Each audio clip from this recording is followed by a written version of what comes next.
पिछले सप्ताह को शोक शोक संतप्त सप्ताह के रूप में देख सकते हैं। तमाम विभूतियों ने हम लोगों का साथ छोड़ा, जिसमें भी चर्चा हुई, मनमोहन सिंह हो, श्याम बेनेगल हो, रवि किरण हो, ऐसे तमाम लोगों ने हम लोगों का साथ छोड़ा। उन सारे लोगों के प्रति हम अपनी विनम्र श्रद्धांजलि देते हैं। उसके साथ ही दूसरी बात कि पिछले सप्ताह को हम शताब्दी वर्ष के शुरुआत या शताब्दी वर्ष के रूप में भी याद कर सकते हैं।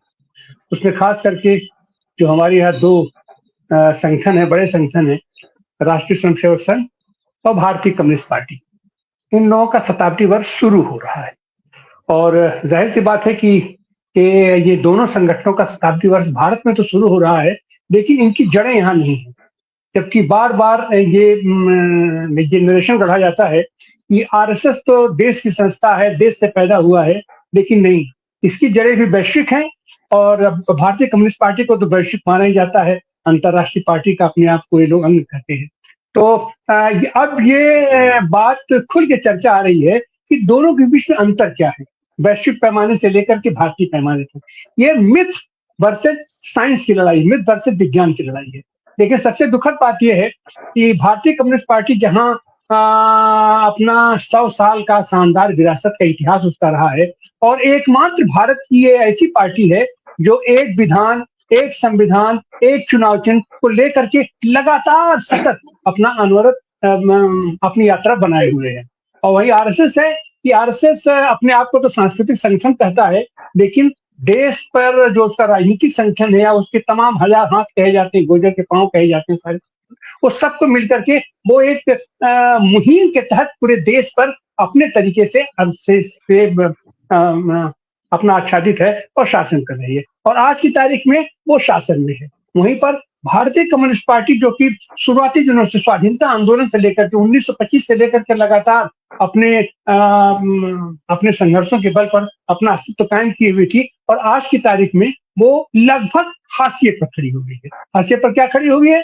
तो 1965 में जब तक उसका विभाजन नहीं था, अविभाजित भारतीय कम्युनिस्ट पार्टी थी, तब तक तो वो अपना, और 1965 के बाद हम देखें कि जितने भी लोग थे, ये सारे लोग का पैदाइश इसीलिए हुआ कि भारतीय कम्युनिस्ट पार्टी को, कम्युनिस्ट आंदोलन को खंडित कैसे किया जाए, चाहे उसमें सीपीएम हो, चाहे उसमें माले हो और चाहे उसमें जनसंघ हो, चाहे भाजपा हो या कांग्रेस हो, सबके निशाने पर भारतीय कम्युनिस्ट पार्टी रही, कम्युनिस्ट आंदोलन था।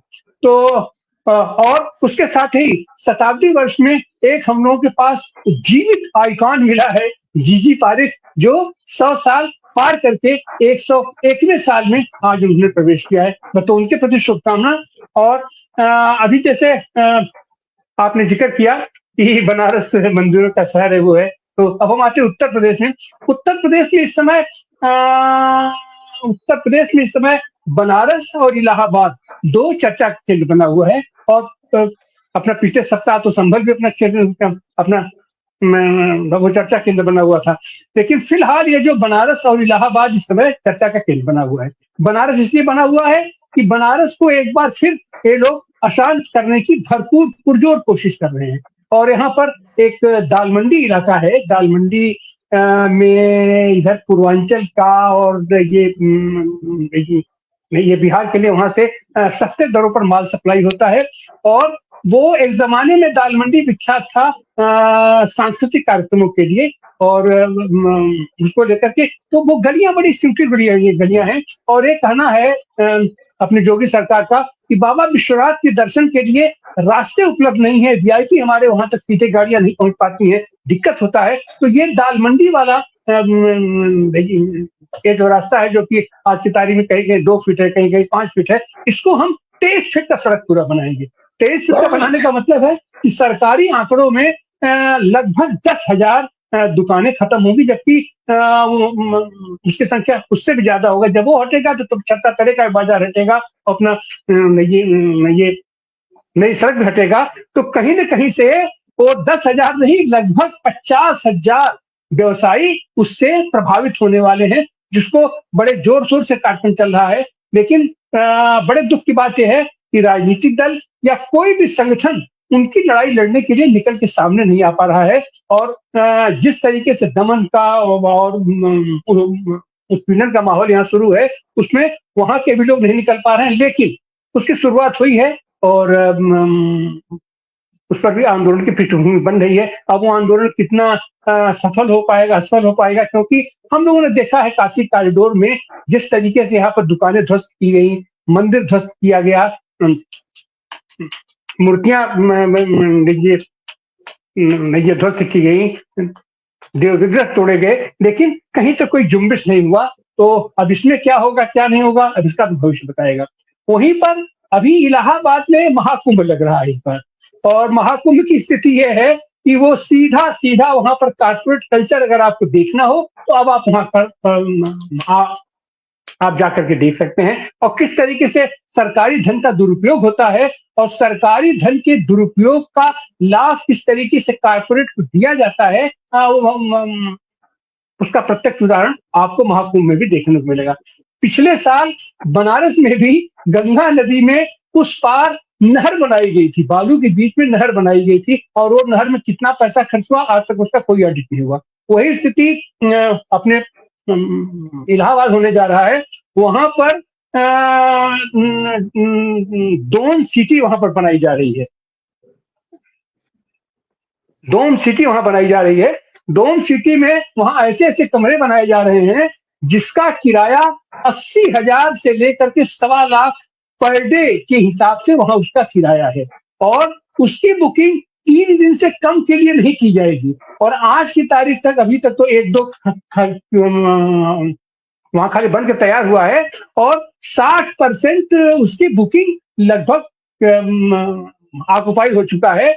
और इलाहाबाद में भी जो कमरे इलाहाबाद के 5,000 6,000 तक के थे, उनका किराया आज की तारीख में 26,000 30,000 है, और पूरा इलाहाबाद पैक हो चुका है। तो किस तरीके से कारपोरेट कल्चर हमारे धर्म को भी अपना आच्छादित कर लिया है, और वह जो मिथ वर्सेस साइंस की ये वो जो लड़ाई थी, मिथ आज की तारीख में कितना प्रभावशाली हो गया है, जो जर्मनी से निकल करके और कहाँ कहाँ अपने पूरे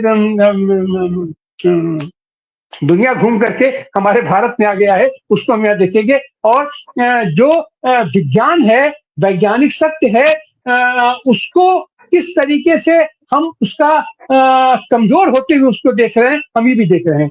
जबकि भारतीय जनता पार्टी सीधे सीधे भारतीय जनता पार्टी की लाइन बिल्कुल साफ दिखाई पड़ती है। भारतीय जनता पार्टी जो भी उसके पक्ष में नहीं है वो सबको लेफ्ट मान के चलती है, और बात भी सही है, सब लोग कहीं कहीं से बात भी करते हैं, लेकिन वो जिस तरीके की एकता होनी चाहिए विज्ञान के पक्ष में, सत्य के पक्ष में, वो चीजें नहीं दिखाई पड़ रही हैं। और परिणाम यह है कि आज की तारीख में गांधी अपने ही देश में बेगाना हो गया है। गांधीवादी संस्थाएं ध्वस्त की जा रही हैं, तोड़ी जा रही हैं। अपने गांधीवादियों का भी अभी ये पिछले 100 दिन का वो सत्याग्रह समाप्त हुआ है, और उसके बाद उन्होंने अपना सम्मेलन भी किया है, लेकिन वो भी बिल्कुल अलग थलग पड़े हुए हैं। तो एक तरफ मिथ आधारित जो राजनीति है, जो ये कार्यक्रम है, वो एक तरीके से अपने आप में पराकाष्ठा पर जा रहा है। वो खाली कहने के लिए विरोध है और उसका समर्थन है, वो सब के सब लोग एक ही हैं। उनका एक ही मकसद है कि वो हर तरीके से चर्चा में बने रहे। वो चर्चा में अगर बने रहेंगे तो उनका आंदोलन भी तेज होगा।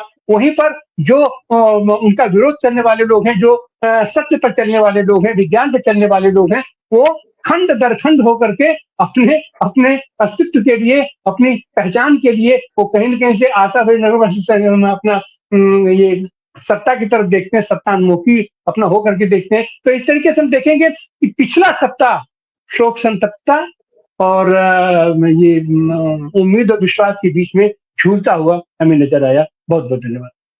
धन्यवाद तिवारी जी। निश्चित रूप से हमने कई लोगों को खोया है इस सप्ताह में, चाहे वह मनमोहन सिंह हो, चाहे जिमी कार्टर हो, चाहे श्याम बेनेगल हो, चाहे मध्य प्रदेश की वरिष्ठ समाजवादी नेता सविता वाजपेयी हो। इन सबको हम बहुजन संवाद की तरफ से श्रद्धांजलि देते हैं। लेकिन जो आने वाला साल है 2025 का, उसमें निश्चित रूप से पूंजीवाद में और समाजवाद में संघर्ष में जल और जंगल जमीन बचाने के मामले में या पूंजीपतियों को जल जंगल जमीन सौंपने के मामले में संघर्ष तेज होगा। यही संकल्प है हमारा।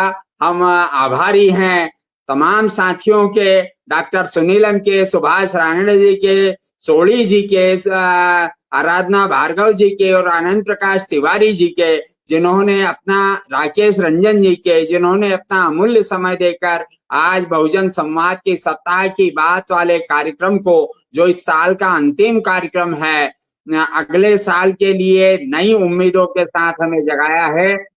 मैं आप सबका आभारी हूँ, पुनः आभारी हूँ, और अगले साल फिर हम मिलेंगे अगले सोमवार।